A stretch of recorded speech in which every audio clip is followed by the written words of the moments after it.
Before COVID, I had two colleges, one here, one overseas, a distribution center of wonderful products made in the USA. And COVID came, shut down my entire business and the sales that we're supposed to export it. But time was of essence. I was able to develop wonderful products with you in mind, and also habits that are incorporated in my life. 1, 2, 3, 4, 5, 6, 7.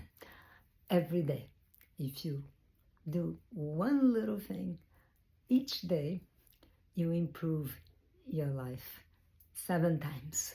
And for people who know me, can tell that I'm not using no chemicals in my hair, no chemicals in my face, and ta-da, rejuvenation. I look a lot younger with the products that you can buy at your supermarket. I will teach you how. Sign up for my classes.